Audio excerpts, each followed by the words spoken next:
What's up, guys? So last week I was on a plane to Virginia to attend my sister-in-law's wedding, and I had brought along my MSI GS60 Ghost Pro laptop in hopes of enjoying some in-flight Doom to pass the time. Well, much to my dismay, the experience was so unpleasant that for the first time in my life I saw the world through the eyes of a console gamer. So it got me thinking, is it even possible to game comfortably on a plane in the first place? Assuming, of course, that you're a pleb like me with standard economy seating.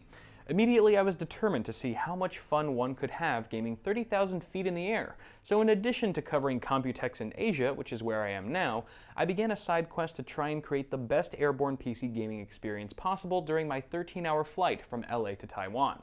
Of course, before we can tackle the issue, we must first look back at what went so horribly wrong en route to Virginia. To make a long story short, it was mostly the laptop's fault. To its credit, the GS60 makes for a great gaming and editing station, but its 15.6-inch form factor is simply too big and heavy for the dinky fold-out tables you find in coach seating. The end result is either major table sag or having the laptop teeter on the edge of the table like a seesaw when your hands apply too much force. Since there's also no room for a mouse on the table, I put the mouse and mousepad on one side of the keyboard, which actually worked out pretty well. If not for its size, the GS60 would still be a poor choice for sky-high gaming in my book due to its shockingly weak battery life. The laptop only managed to get around 1 hour and 20 minutes of continuous game time after cutting the cord, and that was at low to medium screen brightness. While many airplanes have AC power for their passengers these days, there's still a fair number of smaller aircraft that don't, and even the ones that do don't guarantee that their ports will work. The AC outlet for my seat to Virginia was completely dead from the moment I boarded, so in the end, my playtime was severely limited by the depressing lifespan of my laptop's battery. Clearly, it was going to take a smaller, more power-efficient, and equally fast device to solve all the issues found with my GS60, so I procured a Razer Blade for my second attempt at airborne gaming.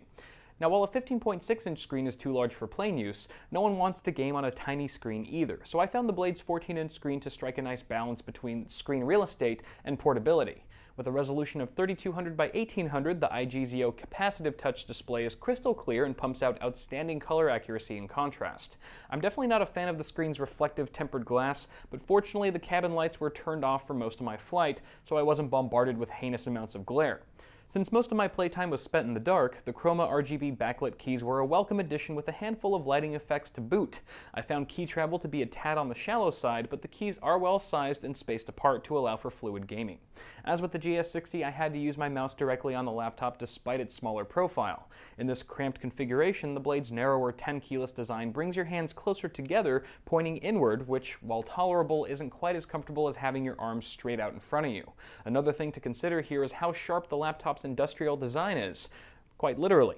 After a few hours of gaming, I noticed some slight irritation from my wrist constantly rubbing against the super straight edge of the Blade's housing. To avoid any discomfort on your next flight, I would suggest grabbing some repositional wrist rests for your laptop.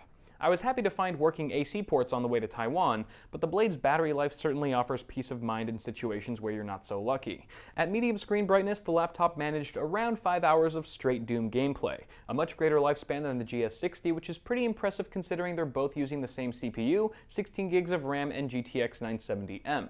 Given the identical specs, I benchmarked both laptops to see just how closely their performance lined up.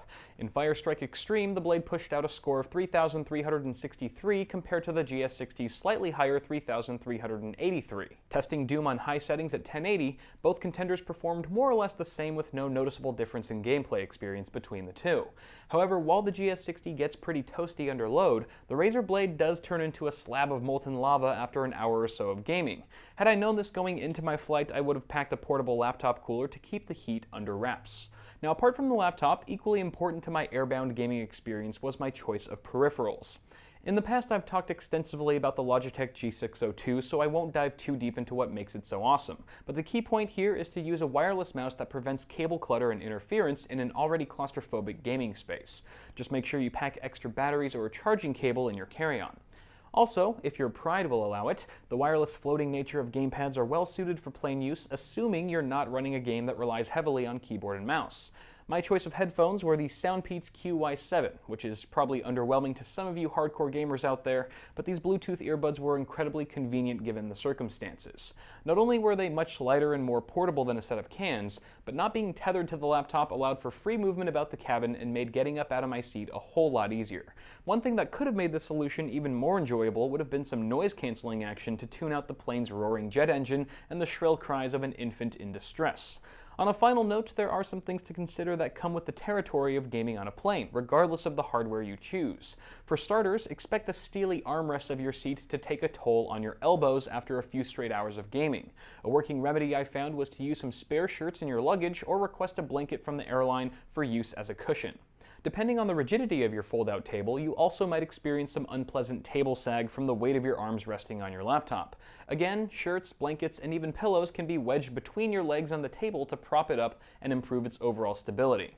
After all was said and done, having the right hardware and applying the few pro tips I learned allow me to game comfortably on the plane for 2 to 3 hours at a time while flying coach, which I think is pretty good in my book considering that's about how long I game at home before needing a short break.